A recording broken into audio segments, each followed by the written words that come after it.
our first lesson today, the people of Israel asked Moses this question. They asked themselves this question.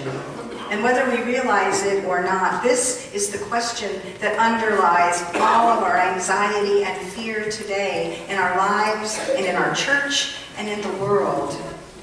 Is God with us or not? My father's idea of a great vacation was taking long road trips across the country. Maybe I've shared this with you before. This was my father's thing, right? My parents and my sister and my brother and my grandmother would pile into the family station wagon and off we would go. And my dad would spend months in the winter and spring planning these trips, plotting out where we would stay and what we would see along the way, from museums to monuments, the Grand Canyon and national parks, right? Mount Rushmore. Great things. We went to 2 World's Fairs. We went to Expo 67. But one of my favorites was a trip that we took to Disneyland. A great remembrance for me. I couldn't wait to get there, believe me. But travel from where I grew up in the suburbs of Washington, D.C., all the way out to Anaheim, California, was truly a coast-to-coast trek. So this was a really, really long drive. And I remember as a child feeling some anxiety. It was the 60s, I'm telling you my age. Some anxiety traveling across the desert of Arizona in August with a burlap water bag on the front of our car to help keep the engine cool. Thank goodness we don't have to do that anymore. And my dad had prepared us that there would be long stretches on the trip where there would be no place to stop. Now, it's probably much more developed along those interstates today, but back then there were long stretches with no place to stop. But the thing is, when my father said that, and as we drove along, the more I thought about the things that weren't available right then, like food and water and bathrooms, the more I thought I needed them.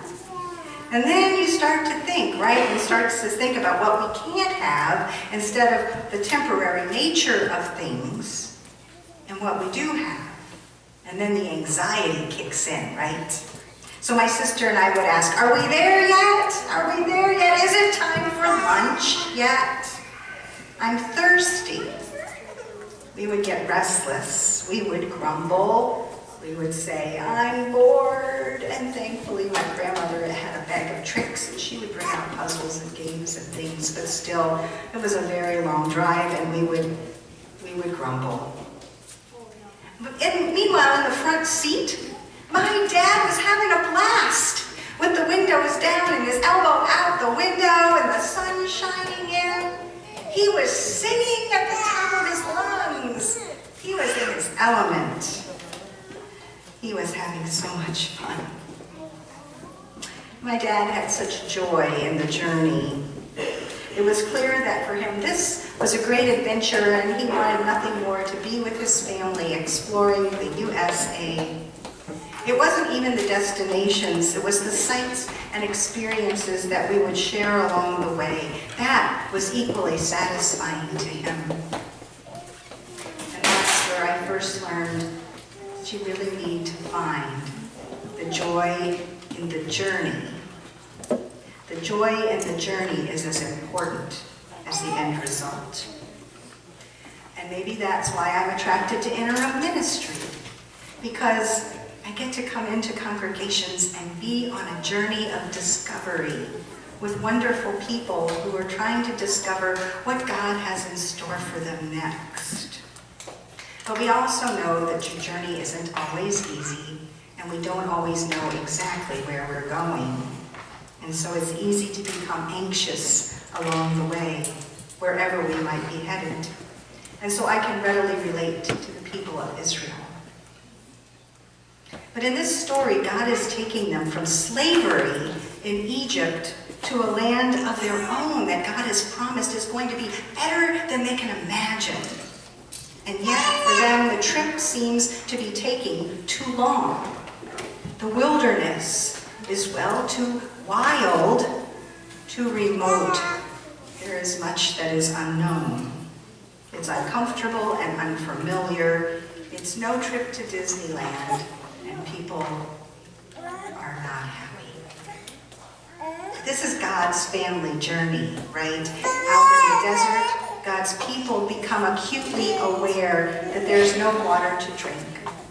And in our lesson today, they really have had enough of their anxiety and fear.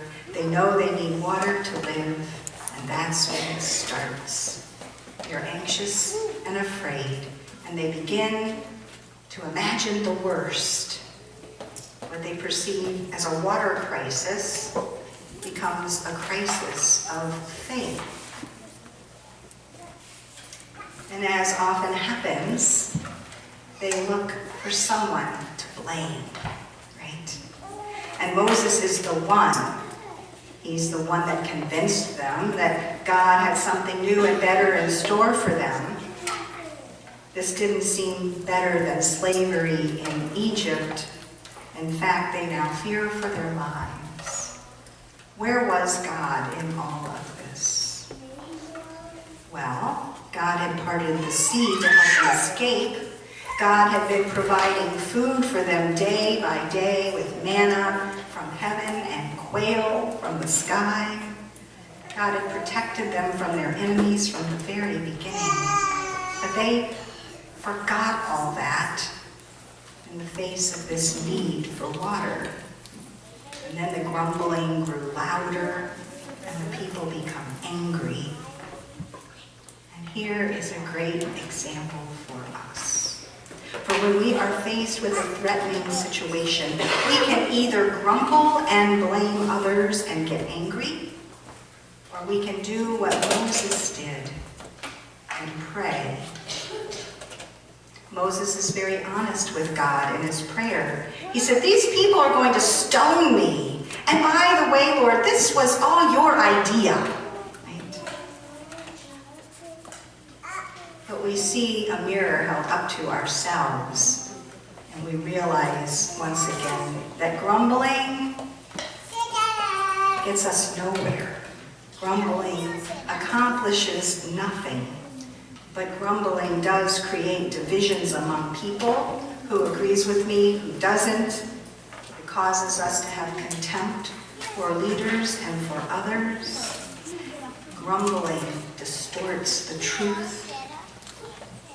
So distorted had their minds become that slavery in Egypt looked better to them, more preferable than the freedom that God was giving them, the promise of a future in God. But prayer, on the other hand, brings forth a solution. Grumbling. Do you remember Saturday Night Live, Debbie Downer? Man, nobody wanted to be with her, right? Grumbling. But God doesn't get angry, does he? Like a loving parent, God provides what is needed. And God gives instruction and another promise. Go ahead of the people and take some elders with you. You don't have to do this alone, Moses.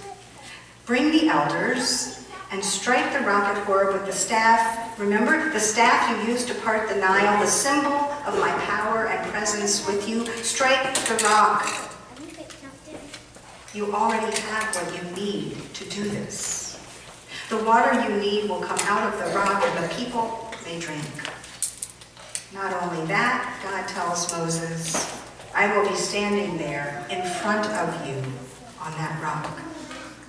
And sure enough, when Moses struck the rock, the water comes gushing out. The truth is, God is always standing before us, always standing with us. In our challenges and in our anxieties, in our fear, God stands with us, before us, and beside us. For those who are outcast, like the Samaritan woman, and for us, God offers us what we need to live: water and food and shelter.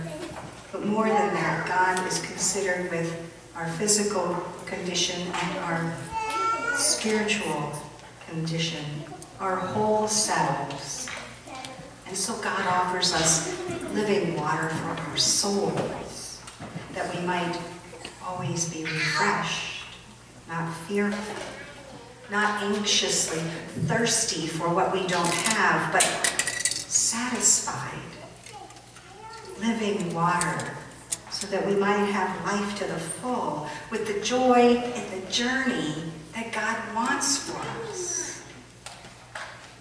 And so, we stand at a moment in time that, in my lifetime, we've never seen. Coronavirus is getting old. It's been around since January, and now we're starting to have to be inconvenienced in order to protect ourselves. And it's easy to grumble when our habits and routines are disrupted. It's easy to grumble about all sorts of things, isn't it? But that's not what we were created for. And in fact, our grumbling is an indication that we're not trusting God. Now, I'm not saying we don't name a problem. Don't grumble about it. Let's name it together and let's plan to deal with it. But just grumbling on the sidelines doesn't help. And in fact, it hurts. So how do we deal with the grumbling? Because I'm preaching to myself, right? I am. You've probably heard me grumble about a few things since I've been here. Here's a tip. When someone is grumbling, change the subject, right?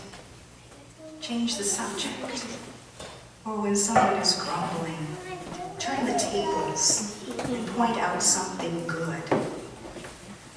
Not to be a Pollyanna and pretend that there isn't an issue, but to find a way to see the blessing even in the difficult times, and to realize that if we get stuck in the grumbling, we will not find a way to the joy that is ours. We can do that for each other, right?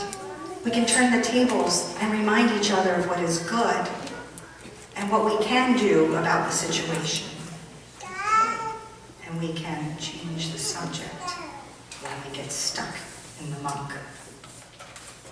So let us commit to each other to do that in the days ahead, even if we are inconvenienced, even if we find that things seem to be taking longer than we hoped. God will get us through this. We know that. Don't forget it. And so let me close with some wise words from Paul's letter to the Philippians. Carry this with you in the weeks ahead. He writes, "Finally, beloved, whatever is true, whatever is honorable, whatever is just, whatever is pure, whatever is pleasing, whatever is commendable, if there is anything of excellence, if there is anything worthy of praise, think about these things. Keep on doing the things that you have learned and received and heard and seen in me, and the God of peace will be with you." The God of peace is with us. Thanks be